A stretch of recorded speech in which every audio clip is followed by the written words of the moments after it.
Supreme Court. Let's play hardball.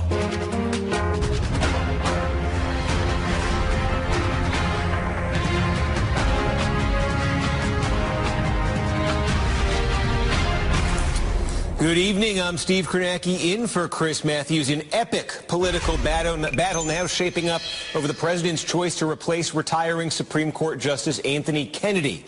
Today, we learn more about how President Trump is narrowing his list of candidates. He told reporters he has already interviewed 4 potential replacements. I'll be meeting with 2 or 3 more, and we'll make a decision on the United States Supreme Court. The new justice, that'll be made over the next few days, and we'll be announcing it on Monday, and I look forward to that. I think the person that is chosen will be outstanding. Talking to Fox News over the weekend, Trump expressed confidence that he can install his pick before the midterm elections. I think we will go very quickly. I actually believe that. A lot of people think it's going to be it's probably going to be vicious, because the other side, all they can do is obstruct and resist. You know, the whole thing is resist. But it's not just the other side the president may have to worry about. This weekend, a key moderate senator, Maine Republican, Susan Collins, said she would not support a candidate who expressed what she sees as hostility to Roe versus Wade. A candidate for this important position who would overturn Roe v. Wade would not be acceptable to me, because that would indicate an activist agenda that I don't want to see a judge have.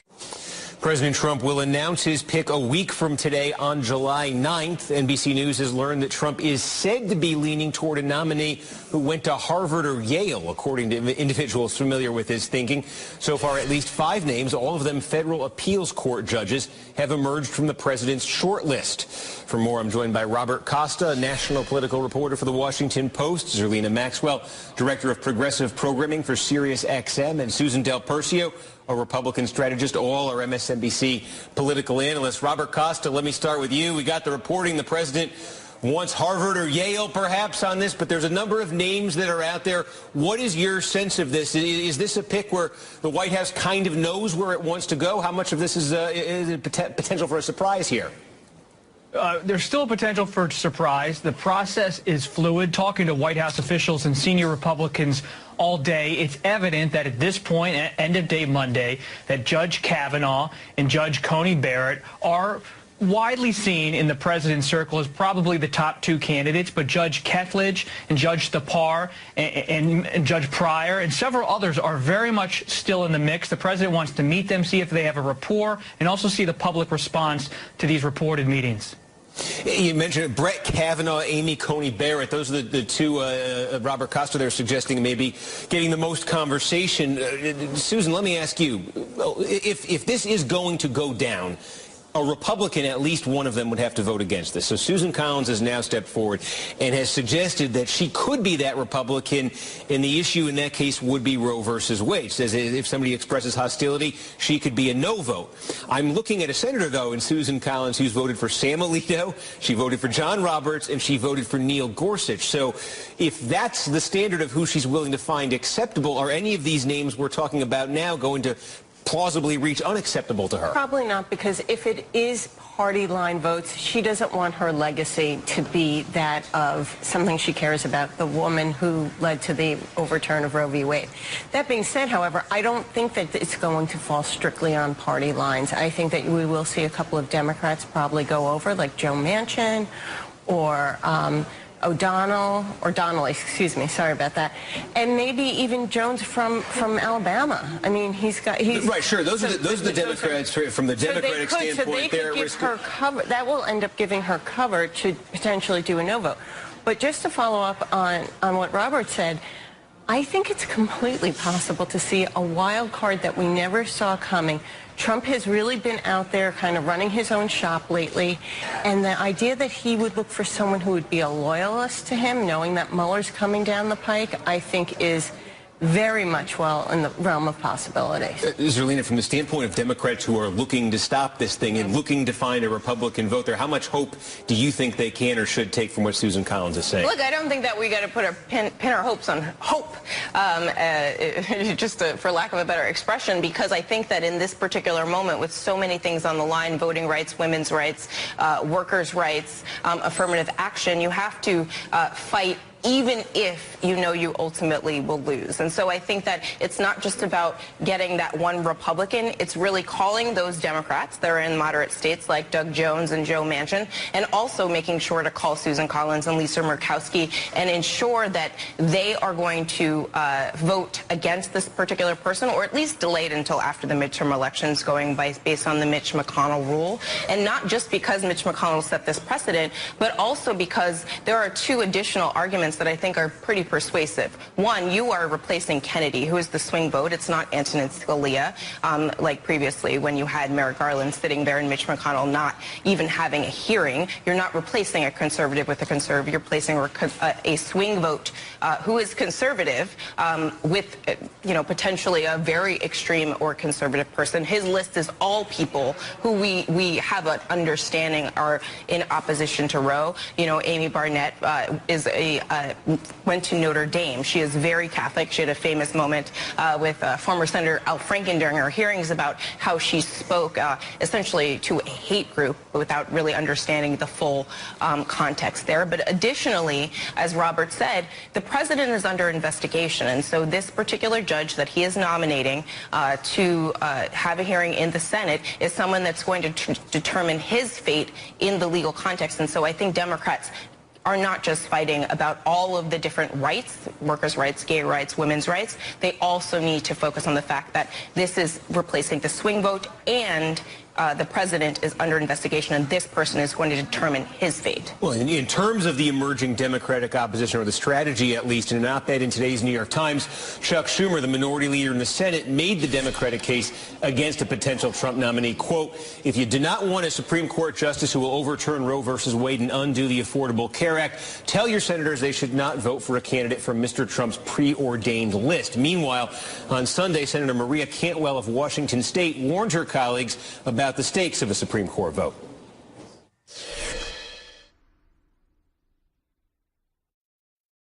I think that my colleagues on both sides of the aisle know that this vote could be one of the key votes of their entire career.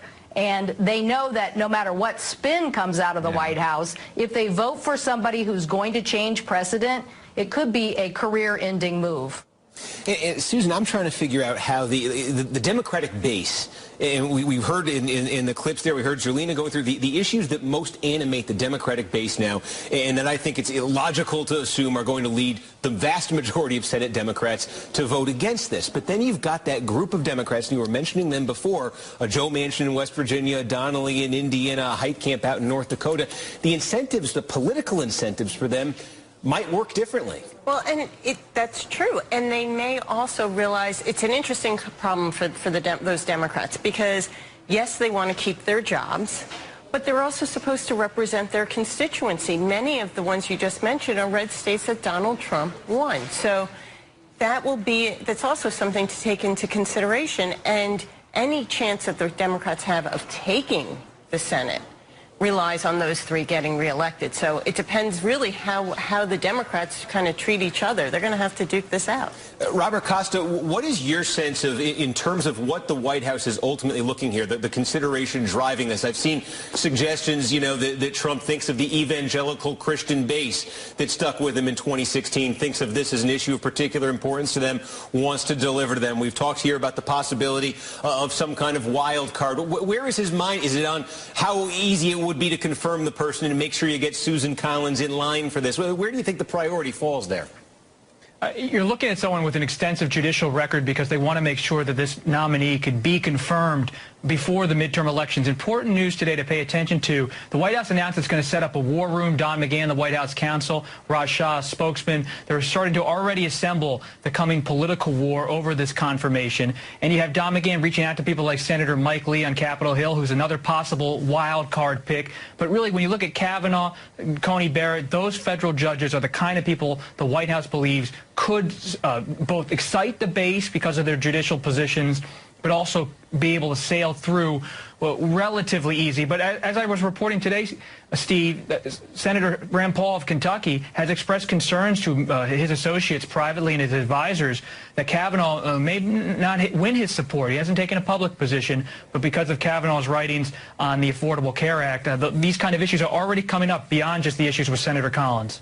And Senator Mitch McConnell, meanwhile, the Republican leader in the Senate, he is calling for a vote on Trump's yet unnamed pick by this fall. Last week, Politico reported the Senate's #2 Republican, John Cornyn, was calling for a vote after Labor Day. The article noted that, quote, the Supreme Court nominee since the Ford administration spent an average of 67 days between their nomination and final confirmation. And I think it was somewhere in the 60s for Gorsuch last year. Republicans ended up killing off the filibuster to get him through. But Zerlina, in terms of an outcome here, if Republicans have the votes on paper and they've got those Democrats in those Trump state seats that who voted for Gorsuch, we already saw 3 of them vote for Gorsuch last year.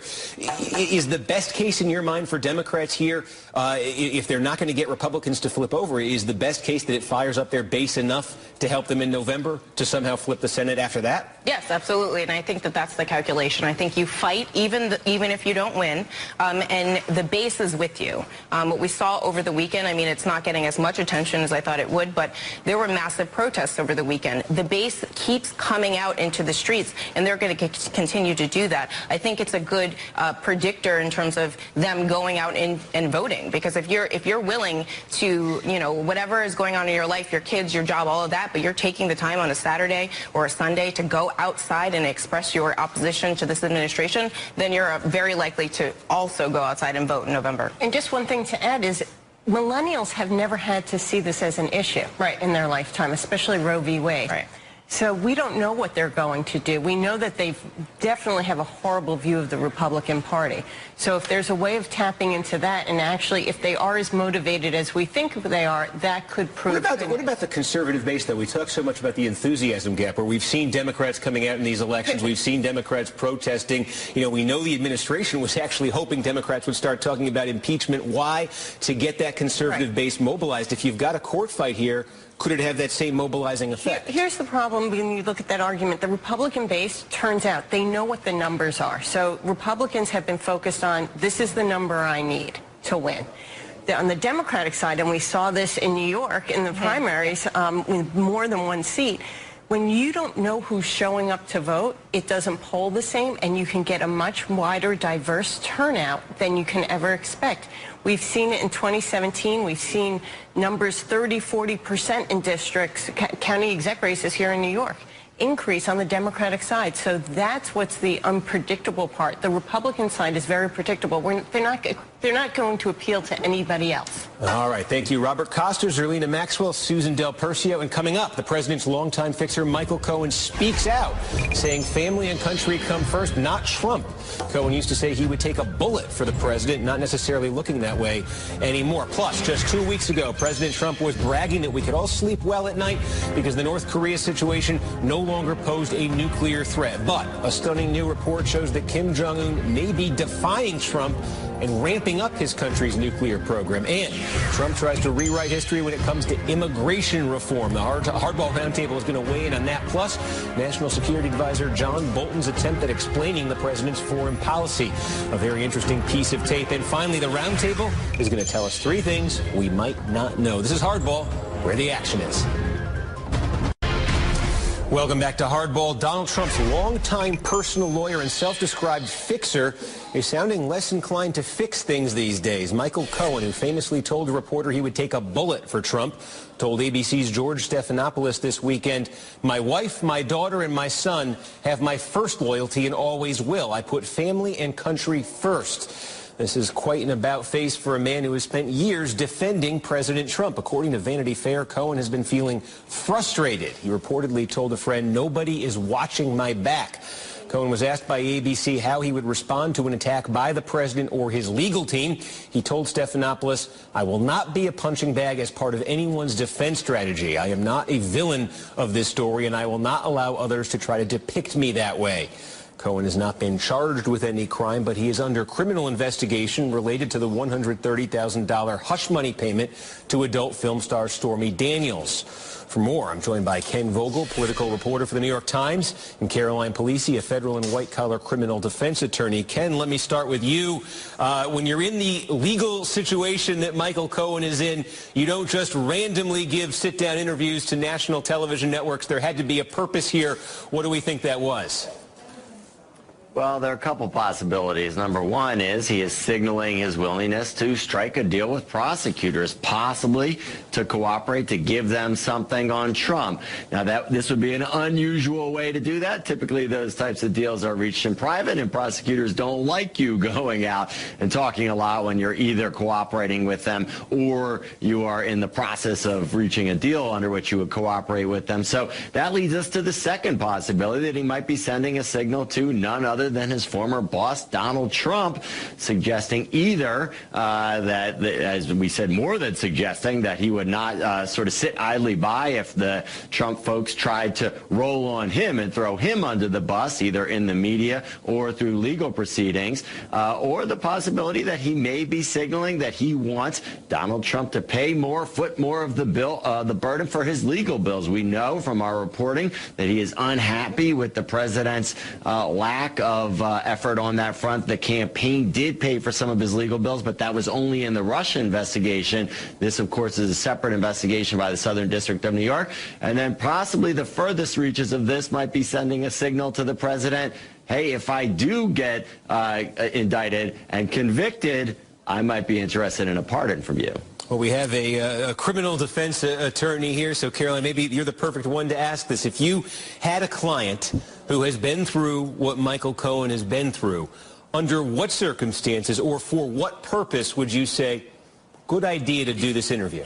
Under no circumstances would I say it's a good idea to do this interview, which is why I think the pardon theory has gained more steam, on the Twitter sphere as of late, because the question is why, if you really were interested in the cooperation agreement, Ken's right, that would be something that, his lawyer would pick up the phone and call the Southern District prosecutors. Now, I tend to think that the pardon theory gives Michael Cohen a little bit too much credit. I don't think he's overthinking this. The distinction between the courtroom and the media has been blurred from day one in this case. I don't think Michael Cohen knows where the distinction is at this point. Look, this is a 180. As you said, he said he was willing to take a bullet for President Trump, but it's one thing to say you'll take a bullet. It's another thing when the gun is locked and loaded. And here the ammunition is clearly the threat of a criminal indictment from the Southern District. Attorneys were finishing up in the SDNY case in the privilege review of those materials. That's coming to a close. There's a deadline looming this Thursday, which means this case is moving apace. And if there's a time at which Michael Cohen wants to be thinking about his strategy at this point, now is the time. Now is the time he needs to be entering into proffer agreements with, multiple potentially jurisdictions, with Special Counsel Robert Mueller's office, with Southern District prosecutors. So I think it's more of an indication that he wants a deal as opposed to a pardon. And along those lines, Michael Cohen recently retained attorney Guy Petrillo to replace his current lawyer. Petrillo is a former federal prosecutor with significant experience in the Southern District of New York. That's the attorney's office that is currently investigating Michael Cohen, as you just heard. ABC News is also reporting that Petrillo, once Petrillo takes over, a joint defense agreement Cohen shared with the president, which allowed their lawyers to share information and documents with each other, will come to an end.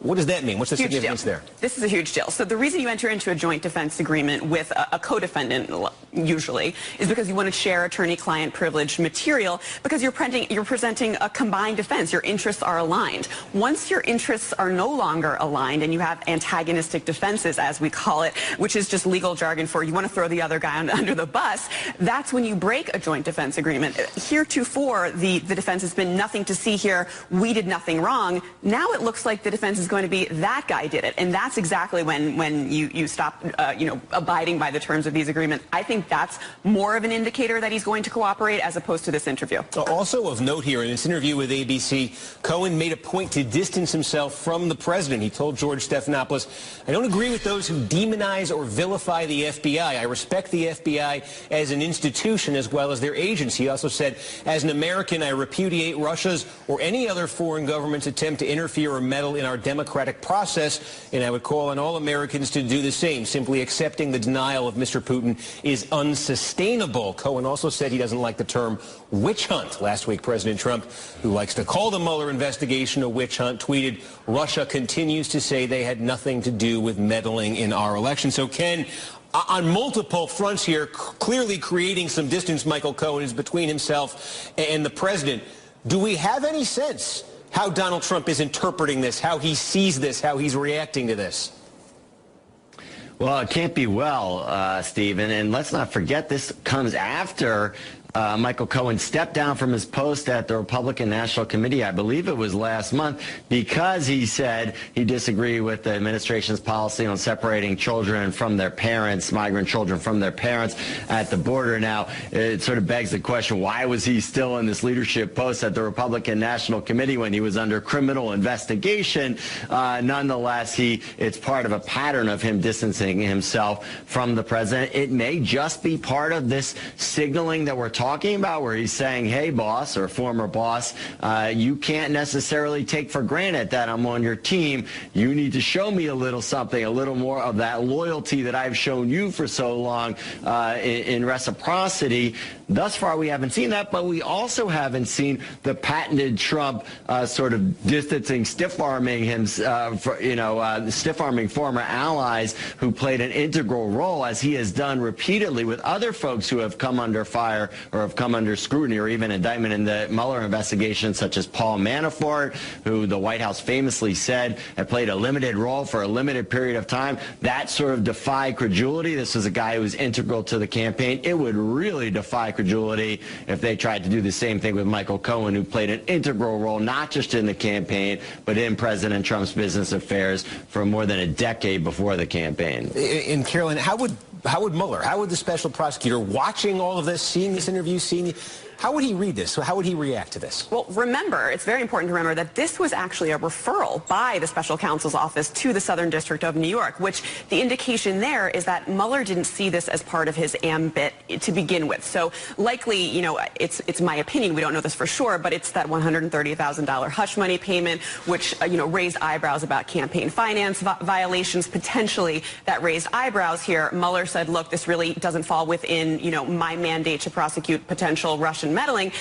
But now we know he's gotten a little bit farther down the line in his investigation, and now we're hearing reports that, well, Michael Cohen actually was involved in some of this Russia stuff. He dangled the possibility of President Trump's knowledge about that fateful Trump Tower meeting in summer of 2016, saying that he wasn't going to answer that on advice of counsel. Well, it sounds like he knows a lot about potentially Russia collusion. So I think Bob Mueller's going to be listening. All right. Caroline Polisi, Ken Vogel, thanks to both of you. And up next, Trump says there is no longer a nuclear threat from North Korea thanks to his self-proclaimed great success with Kim Jong-un. This, of course, flies in the face of new evidence that North Korea may be trying to ramp up its nuclear capability and not surrender it. This is Hardball, where the action is.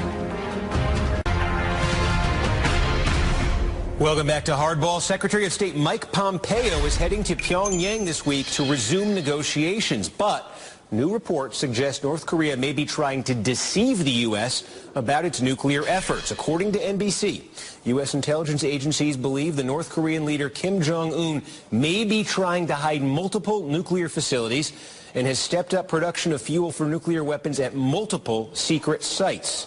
One U.S. official said, quote, there's no evidence that they are decreasing stockpiles or that they have stopped their production, and there is absolutely unequivocal evidence that they are trying to deceive the U.S.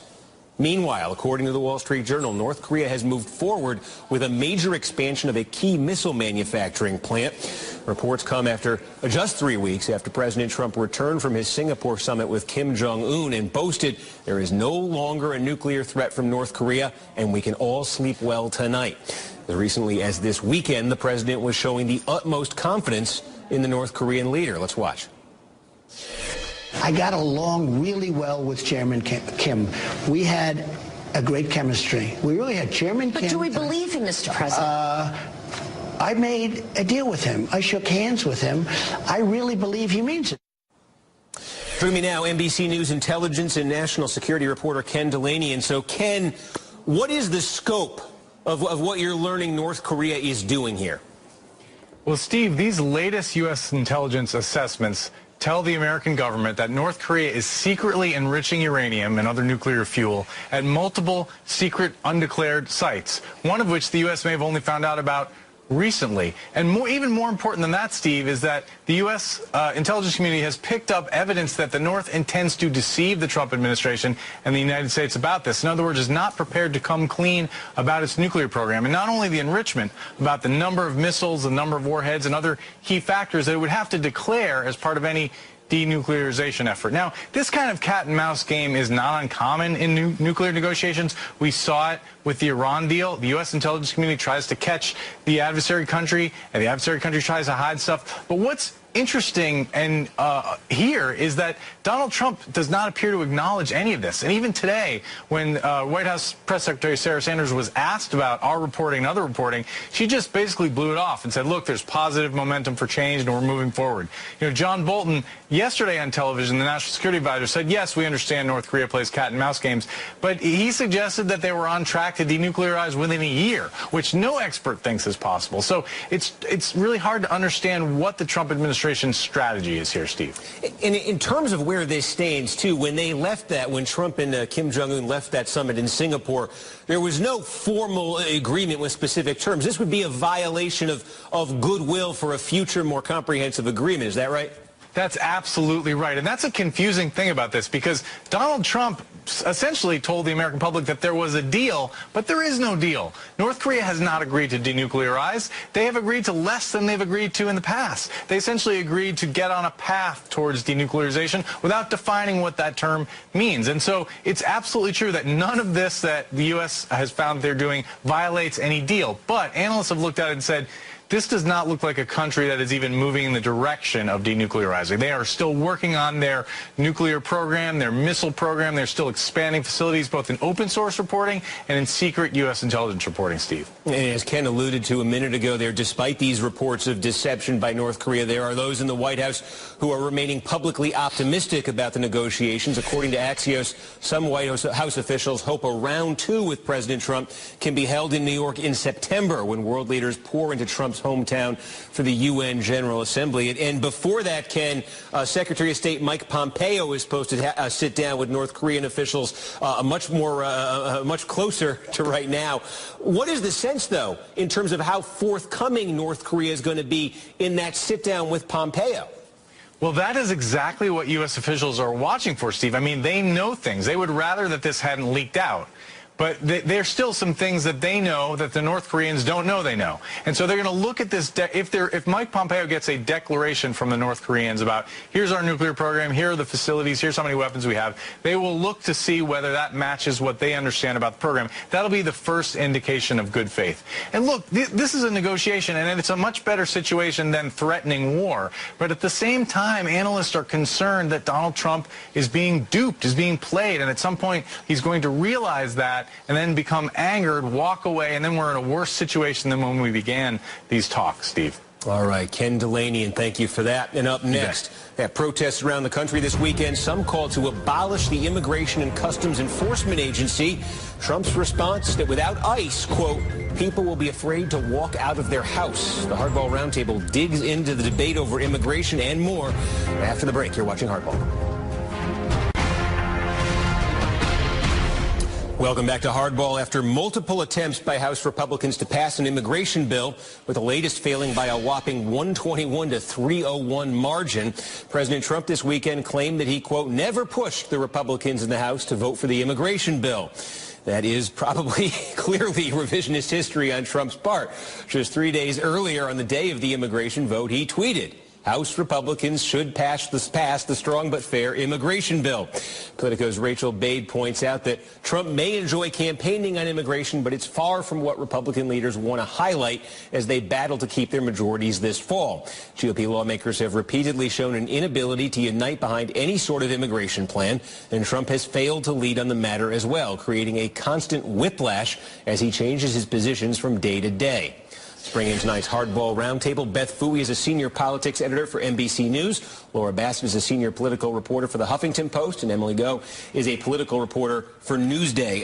Thanks, everybody, for being here. So, Beth, the president has been all over the map. He was saying at one point Republicans shouldn't do anything. Then he was saying they should pass this bill. Then he was saying he never advocated for any bill. The bottom line question heading into the midterms, a Republican Party that had the White House and the Congress for the last 2 years that has not passed anything on immigration. Is there a political price for that in the midterm? Yeah, I see two things going on here, specifically with Trump. Number one, the policy of separating kids from their parents was a complete debacle. It failed. He knows it. It was a black eye for the president. Second is he believes that there are plenty of people out there who are still very uncomfortable with illegal immigration, and he's going to go all in on that topic. It's certainly one of the many things that helped him win in 2016. So he's just made a decision. Let's go with fear. He really likes to set people up as an enemy or an adversary. In this case, it's immigrants who are causing crime, even though there's no evidence that they cause crime. And in fact, they cause less crime than native-born Americans. That they bring drugs, they threaten neighborhoods. All of those things, he reinforces beliefs that perhaps other people have and strengthens the view of the people who are already right there around him. He's not reaching out to anybody else, but let's face it, he's always been the president of his base. He's not the president of the broader community. And it is, Laura, striking that the Republican Party, 2 years into the Trump era, you look at what was happening in the House there last week, you cannot apparently craft a piece of legislation that you're going to get 218 Republicans to say, yes, this is what I'm for. I think that's true, and I think the reason is because this debate is not actually about enforcing the border. It's not actually about illegal immigration. I think what it's about is, for Republicans, this sort of white anxiety about changing demographics in this country. I think it's actually more about legal immigration than illegal immigration. I think one of the reasons, if you look at what Obama, he was extremely tough on immigration at the border, and the Democrats still lost to the Republicans.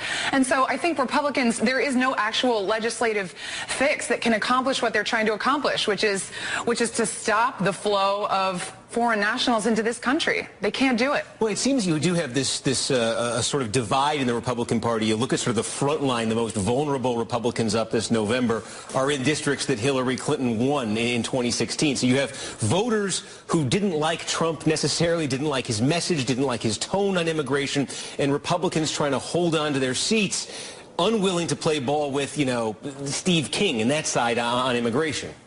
So the debate when it comes to elections over immigration reminds me much of the debate over Trump himself. So people are scrambling to be on the right side of the message, scrambling to be on the right side of the issue, on the right side of history. So it's all over the map, and they're trying to avoid answering the questions, the hard questions, including whether they support abolishing ICE, until they really have to, because they don't know where the chips are going to fall. Well, speaking of that issue, this weekend, hundreds of marches took place across the country, calling on the Trump administration to reunite families separated at the border. It comes also as that movement to abolish ICE has suddenly built just over the past week or so, with many Democrats, including possible presidential candidates, voicing support for that initiative. No one seems happier about the Democratic messaging turn on this than President Trump. Let's watch. You get rid of ICE, you're going to have a country that you're going to be afraid to walk out of your house. I love that issue if they're going to actually do that. They're seriously talking about that. I do wonder about this, Laura. We looked at the polling on family separation and just poisonously unpopular. 3-1, even among Republicans, you weren't seeing a groundswell of overwhelming support there. But when you start polling broader attitudes about immigration, about illegal border crossings, and what do, you see folks, and this cuts across party lines, you see folks siding with the idea of, hey, if you detain folks, you detain families together, and you send them back together. You don't bring people in, wait for court dates, that sort of thing. You see folks, their instinct on this seems to be to take border security, to take the idea of having ICE pretty seriously. Is there a risk there for Democrats that, hey, the politics of family separation were overwhelmingly favorable to them, but the broader politics of immigration are dicier? I do think that it is a political risk for Democrats. Actually, at HuffPost, we did some polling today that showed that a lot of people in the country they haven't heard of this Abolish ICE hashtag campaign. They don't know what it means. And a majority of people aren't actually in favor of it. And I think a lot of the reason for that is because when you have, with hashtag politics in general, you can't really get into the nuanced conversation about what it actually means to abolish ICE. People think that it just means chaos in the border, and Trump is seizing on that and saying they want open borders, they want MS-13 to just flood into this country, when in fact what Democrats need to talk about is an actual solution, a way to either repair ICE or to talk about what's going to happen once ICE is gone. What are we going to replace it with? ICE is relatively young. Before 9/11, we didn't have it around. It is possible to enforce border security without it, but I think the Democrats have not done a great job of explaining what they mean. And the flip side of it, I guess, Beth, would be you could make the argument Democrats are walking into a political trap on this if they were to, sort of accelerate their rhetoric and accelerate the move to that position. Maybe that would be the case. We would see. But the flip side would be, was the coverage, were the emotions around, were the pictures around this issue of family separation so uniquely strong that if you're assessing political fallout, that's where it is. That's where it is. I very much agree with you that there's a huge risk for Democrats to take it into being the abolishment of ICE. Number one, most voters haven't heard of ICE. They don't know what it is. So it allows Trump and the Republicans to sort of define it. Those are the folks that are keeping you safe. And Democrats want to get rid of those folks. So it sets up a trap. Mm-hmm. And number two, why not keep the focus on family separation? Say, instead of abolish ICE, how about abolish putting babies in cages? Abolish baby jails. There's much stronger message that Democrats could go on, which has widespread approval, as you pointed out, from all of this polling. They're on that side, the right side of that issue in this case. They go down the rabbit hole of abolishing ICE. I don't really see where that goes. Well, Emily, it is interesting to me, though. This is an issue that was getting basically zero traction among major, sort of mainstream figures in the Democratic Party. And then suddenly in the last week, you've had potential presidential candidates endorsing this move. Is this something where by the end of the summer we're going to see a bunch of Democrats out there behind it, or does it lose steam? I mean, it does feel like it's losing steam. There are a number of Senate Democrats that haven't exactly signed on to that call. I mean, I'm thinking of Richard Blumenthal, Tammy Duckworth. Not everyone wants to be part of that message. And even those who are calling for the abolishment of ICE are trying to add that nuance. It's difficult after a hashtag when they're trying to say we don't want to get rid of U.S. Border Patrol. We want to replace it with something more humane. We're not trying to leave a void. It's difficult. It's a difficult message to project properly. Okay, Roundtable is staying with us. Up next, in the wake of that red hen controversy, President Trump has a warning for Democrats. We'll get to that next. You're watching Hardball. Russia faced global condemnation in 2014 after Vladimir Putin annexed Crimea from Ukraine. On Friday, though, President Trump floated the possibility of the United States officially recognizing Crimea as a part of Russia. Do you think the U.S. will recognize Crimea as part of Russia? We're going to have to see. Look, this was President Obama. I thought it was very unfortunately handled. Unfortunate. But how will you handle it now, sir? We're going to see. You're going to have to see. And yesterday, National Security Advisor John Bolton struggled to clarify Trump's position on Crimea. Let's watch. I think the president often says we'll see to show that he's willing to talk to foreign leaders about a range of issues and hear their perspective. President Putin was pretty clear with me about it, and my response was we're going to have to agree to disagree on Ukraine. But that's not up for negotiation. That's not the position of the United States. Right, but saying we'll see suggests might be. Well, we'll see. We'll be right back.